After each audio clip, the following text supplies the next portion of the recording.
On location with the Exam Room podcast, brought to you by the Physicians Committee with the weight loss champion Chuck Carroll, sitting across from a true inspiration. You want to talk about somebody that has turned their life all the way around. Bob Blackburn, welcome to the Exam Room, my friend. Thank you, my friend. And your story is quite unique. You, first of all, are a very unique individual. You have a lot of personality. I love the story. I'm anxious to tell it. But I think just to be sitting across from you a number of years ago, you may not have even thought that this might have been possible after a conversation you had. A number of years ago, I might have been dead, man. Yeah. So, Well, I'm glad you're here today. I was certainly on a crash course with the wrong side of the flowers. Yeah, I read up about this, your battle with diabetes and how you were able to just completely eliminate that, I think is something that's really going to resonate with so many people. But let's kind of walk up to that day when the doctor gave you a call and said, hey, Bob, you have diabetes. I mean, I think it really begins in our youth and the food habits that we develop as children. What was your diet like growing Well, up? I mean, you're looking at a Italian kid from Boston, Massachusetts. A lot of food was part of the culture. Food was, we'd get together on Sundays. Food was family. Food was important. Mm-hmm. Food was a language.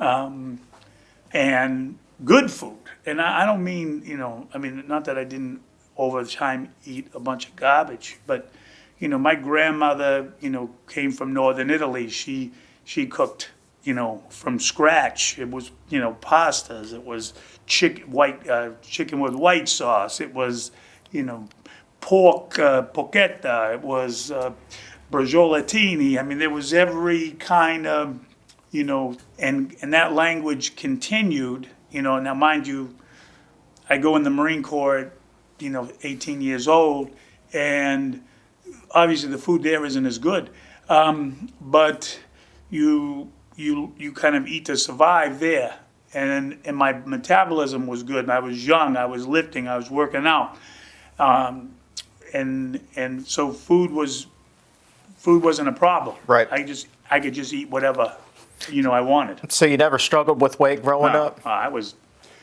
relatively fit, my whole life.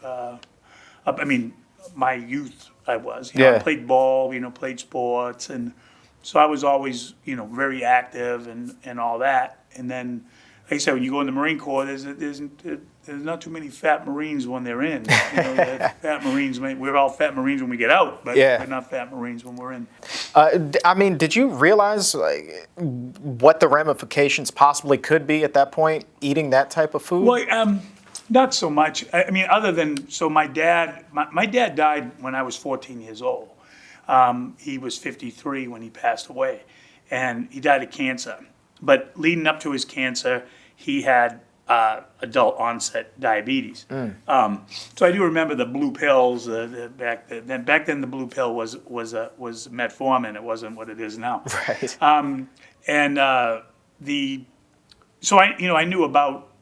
I kind of knew about what diabetes kind of was, Mm-hmm. but no, I just ate. I just was eating to, eat. Right. And then When you got out of the Marines, what would you say your weight was? 2 1/4. 2 1/4, and then by the time you get in the ring, you're about 275? 275. Well, I started, when I started wrestling, I just started lifting, I was lifting pretty good.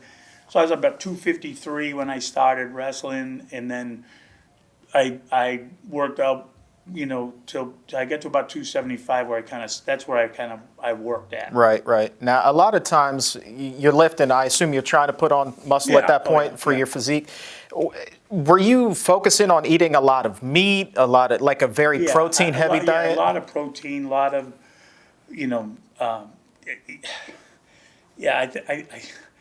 I think the closest thing we come to eating a salad might be a lettuce and a tomato on a burger. But very, very few vegetables. And back, you got to realize that, so we're talking about the mid-'80s, when a lot of this nutritional information that we have now wasn't available. Right. 2 or 3 different times in my life, I'd been up to as high as 340. Wow. And I sit here today about 220, 225. So when did you notice like your health then started to deteriorate with that? Well, I mean, I couldn't have told you the difference between my health deteriorating, honestly, and anything else, because I didn't go to the doctor. You know, I mean, I was famous for saying, well, I'm fine, and, you know, I got good genes, and I don't have diabetes. Never did I consider ever Right. checking that anywhere. Sure. I'd been dating this one gal on and off for about 5 or 6 years, and things weren't going well. And interrelationally. The real wake-up call, honestly, though, is after all that. You said we're looking at, this was 3 years ago next month, November 29th of 2016. I stood there on that day realizing that I was 53 years old and my oldest son was 14. And my dad was 53 years old and I was 14 when he died. So that irony wasn't lost. No. Let's talk about when you got that diagnosis. What were your numbers like at that point? The A1C number was in excess of 9.9. My cholesterol numbers were through the roof. My blood sugar was somewhere in the 300s. Wow. What was that conversation like with the doctor? Well, yeah, you know, so first of all, you got to realize that, pardon the political statement, but healthcare at the Veterans Administration is not a real personal experience. I would love to send all the members of Congress over to the VA for their health care for 2 years and see if they don't want to change how things work. But okay, that's the commercial's over. But at the end of the day, the VA, it's not a real personal experience. So she says to me, Bob, you have diabetes. I said, I have what? Just like that, flat out, matter of fact. Boom, you have diabetes. I said, okay. I said, what do we do? She said, well, we're going to give you metformin, and you're going to, you need to come back next Tuesday to go to the diabetes education class.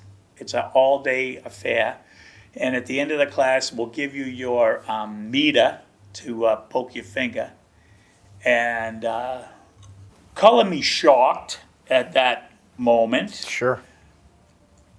At that point, it was relatively early in the morning, 10, 11 o'clock, something like that. I got in the car.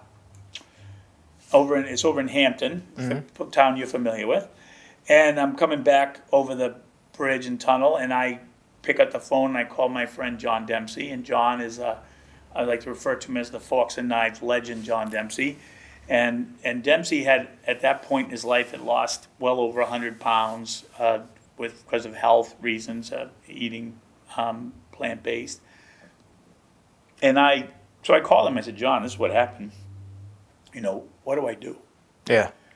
He says, pull up Neil Barnard. So I go home literally with the iPad, sitting there on my couch, pull up the book, and then I went through about, 8 or 10 of Dr. Barnard's videos. So then I find the book, I download it to the iPad, right there. Yeah. I read it literally twice that night, one night. Wow. Read it. I mean, I didn't sleep very well. I was really pissed. Sure. And I was upset, and I was nervous, and I have all these other thoughts going through my head. My son's 14. I'm 53. Don't die, you know. So I got all this information.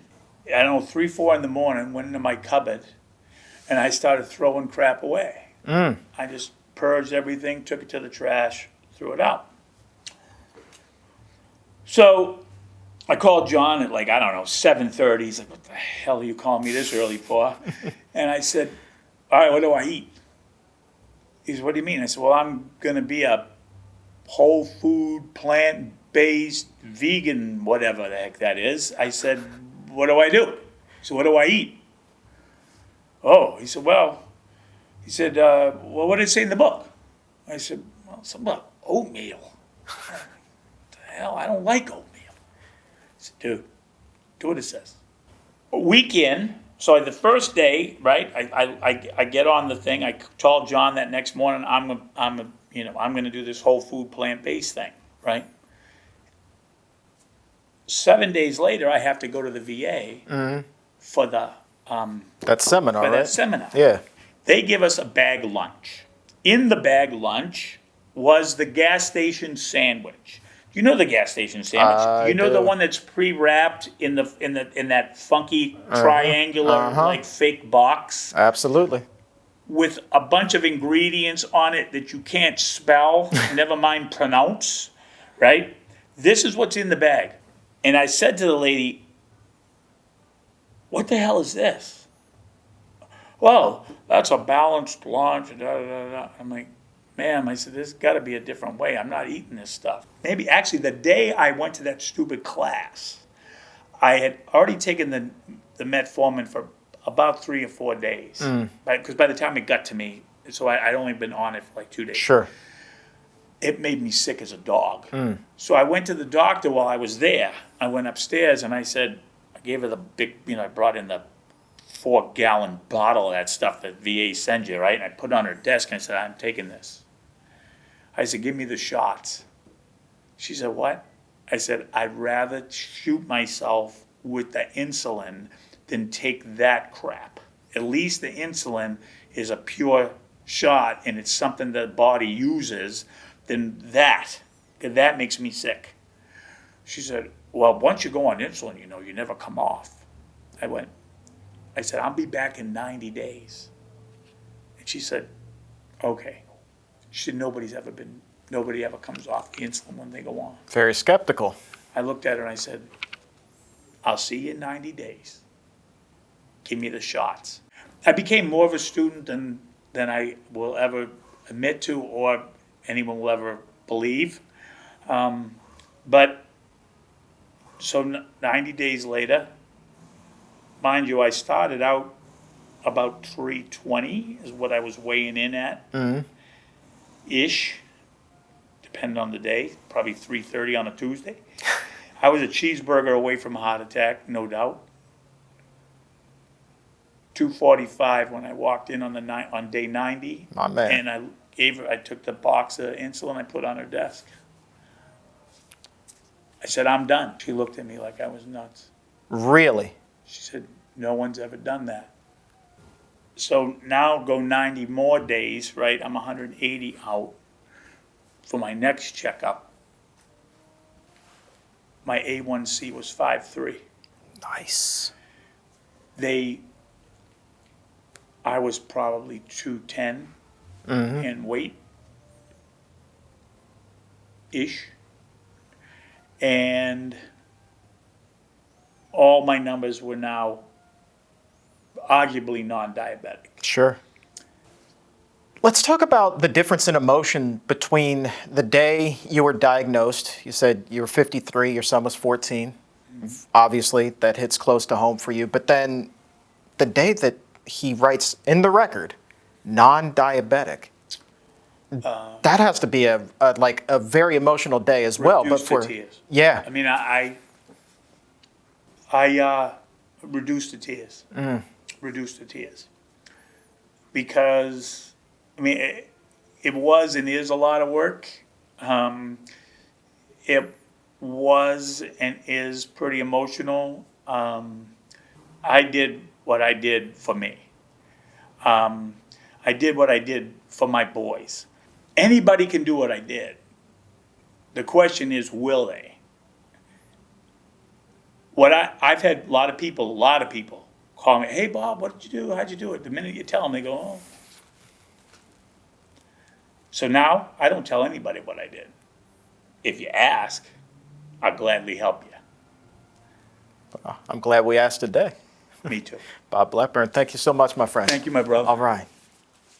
If you like that interview and you want more of it, go ahead and subscribe to this YouTube channel. Leave a nice comment below. And for the full interview, also head over to Apple Podcast and subscribe to the Exam Room Podcast by the Physicians Committee. New episodes with information and inspiration each and every Wednesday.